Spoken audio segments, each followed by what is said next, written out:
सबको मेरा प्रणाम। मैं एक चटपट मैया की कहानी आपको सुनाने जा रही हूँ। अगर ये मेरी ये कहानी आपको अच्छी लगती है तो आप मेरे चैनल को सब्सक्राइब करिए, वीडियो को लाइक करिए और कमेंट करके ज़रूर बताइए कि ये कहानी आपको कैसे लगी। बोलो चटपट मैया की जय। एक बुढ़िया थी और एक बहू थी, तो दोनों जो है साथ में रहते थे। अब बेटा चला गया था परदेश, तो बहू जो है जब बेटा परदेश चला गया तो बुढ़िया को बहुत सताने लगी, खाना पानी नहीं देती थी, भूखे रखती थी। तो क्या कहते हैं कि जब बुढ़िया जो है बहुत परेशान हो गई, कह रही है ये तो मुझे मेरा बेटा परदेश चला गया और ये खाना ही नहीं देती है मुझे, मैं भूखी रहती हूँ, अब क्या करूँ मैं। तो रोज़ बना खा के अपना बाहर निकल जाती थी, कहीं घास पास लेने चली जाती थी, खेत चली जाती थी, कहीं घूमने चली जाती थी, खाना बना खा के अपना चली जाती। अब बुढ़िया बेचारी भूखे रहती थी। एक दिन क्या हुआ कि कह रही है बुढ़िया से सारा काम करके रखना, खाना बना खा के, और बोली सारा चौका बर्तन करके रखना, मैं आ रही हूँ। चली गई घास लेने खेत में, और ये बैठ के बेचारी रो रही है। करे तो क्या करे, भूखी है, शरीर में दम लग ही नहीं रहा, काम कैसे करेगी। तो अवसान चटपट महारानी के रूप में एक बुढ़िया वहाँ आई इनके पास, तो बोली कि क्यों बहन जी, क्यों रो रही हो। कह रही कि मेरी मर्जी, रो रही हूँ, मुझे दुख है, तकलीफ़ है तो मैं रो रही हूँ, भूखी हूँ तो मैं रो रही हूँ, मेरा दुख हर लोगे क्या, ऐसे पूछ रही हो। कह रही हाँ बताओ, दुख हरने वाला हो तो हर लूँगी।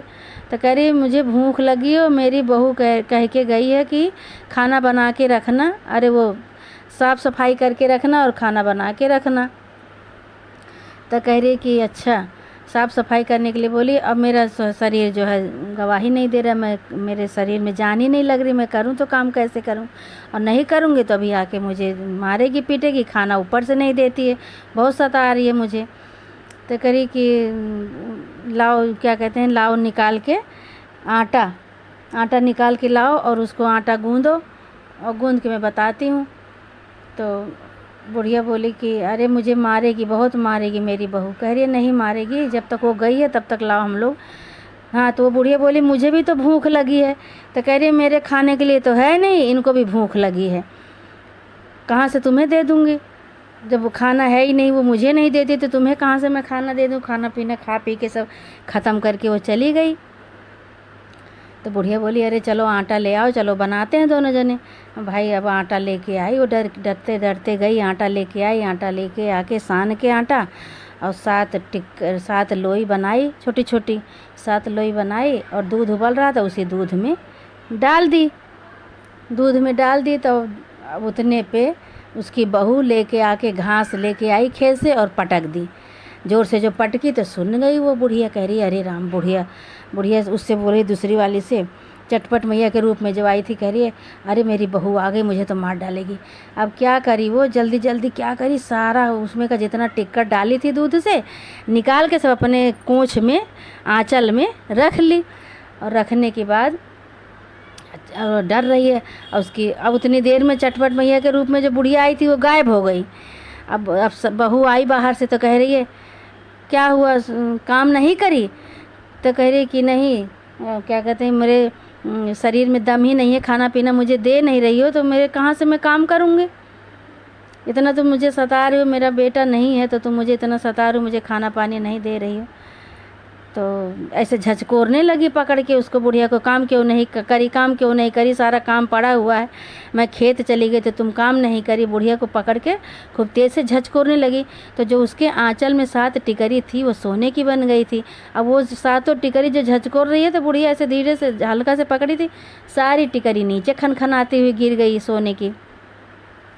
जब खनखनाते हुए सारी टिकरी गिर गई तो बुढ़िया को बोल रही है बहू, ये कहाँ से लेके आई, कहाँ से चोरी करके लाई, अरे तू चोर है, तो भूख लगी थी तो खाना बना के खा लेती, ये है वो है, तुझे खाना नहीं मिल रहा था तो तू चोरी करेगी। बहुत उसको डांटे। तो कह रही अरे सुनोगी। तो बोली कि हाँ सुनाओ, क्या सुनाओगी, सुनाओ। तो कह रही एक बुढ़िया के भेष में आई थी, एक बुढ़िया आई थी, कह रही कि मुझे भी भूख लगी है, मुझे खाना दे दो। नहीं, मुझसे पहले पूछी कि क्यों रो रही हो। तो मैंने बोला कि मुझे भूख लगी है, मुझे खाना नहीं दिए मेरी बहू, तो मैं इसीलिए रो रही हूँ। कह रहे भूख तो मुझे भी बहुत तेज़ लगी है। तो मैं बोली कि मुझे खुद ही नहीं खाना मिल रहा है तो मैं तुम्हें कहाँ से दे दूँ, तुम्हें भूख लगी है। तो कह बोली कि जाओ आटा निकाल के लाओ और मैं जो है आटा गूँथती हूँ, साथ टिक्कर बना के उसी दूध तुम्हारे यहाँ जो उबल रहा है उसी दूध में डाल दो। तो कह रही अरे मेरी बहू तो मुझे मार डालेगी, इतना देखेगी तो कह रही नहीं जान पाएगी, और चलो ले आओ। अब उनकी कृपा थी, जब तक वो आटा गूँधी लोई बनाई दूध में डाली तब तक नहीं आई। जैसे ही लोई पक गई दूध में वैसे बहू ऐसे तुम आ गई। तो बोली कि मुझे ले आओ आटा सानो, आटा सान के और टिक्कर लगाते हैं इसमें डालते हैं और दोनों जने खाते हैं। तो मैं तो आटा ले आई, आटा सान के दोनों जने टिक्कर बनाए, टिक्कर डाले और जैसे पक गया वैसे तुम आ गई। जब तुम आ गई तो तुम्हारे डर से मैं सारा कोंछा में ले ली इसको, डर के मारे, और उतनी देर में वो जो बुढ़िया थी वो गायब हो गई।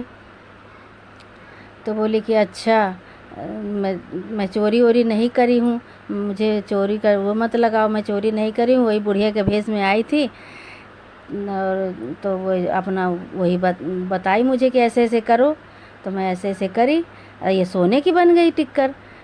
तो बोली कि वो कहाँ गई, बुढ़िया को खोजने चली गई, चारों तरफ खोजी कहीं बुढ़िया मिली नहीं, कहीं नहीं मिली। पूरा गांव खोज आई कि बुढ़िया कौन थी, कहाँ से आई थी, क्या इतना जादू करके गई, क्या हो गया। तो फिर उसकी सास बोली कहूँ कहीं मत जाओ खोजने, वो चटपट मैया थी, वो चटपट मैया के रूप में आई थी मुझे, बोली कि भूख लगी है भूख लगी है, वो मुझे बोली कि बना के खा लो और मुझे भी खिला दो, मुझे भी भूख लगी है। बस ऐसे ऐसे करी तो ऐसे हो गया। अब भाई वो खनखनाता हुआ साथ टिक्कर, वो उसको साथ सोने का वो टिक्कर जो था वो साथ सोने का बन गया। बहू तो पाके बहुत खुशी हुई, बहू बहुत खुशी हुई, गरीबता थी और टिक्कर मिल गया भाई उसको। अब चटपट मैया के आशीर्वाद से उसका घर पूरा चमचमाने लगा, पूरा घर बन गया, उसका महल खड़ा हो गया। और सास बहू दोनों आराम से रहने लगे। फिर चटपट महारानी को खूब मानने लगे, उनके आशीर्वाद से उनको खाना पानी कपड़ा लत्ता सब मिलने जुलने लगा। अपना सास बहू आराम से रहने लगे। जैसे चटपट मैया उनको सहारा दे वैसे सबको सहारा देना, सबकी लाज रखना। बोलो चटपट मैया की जय।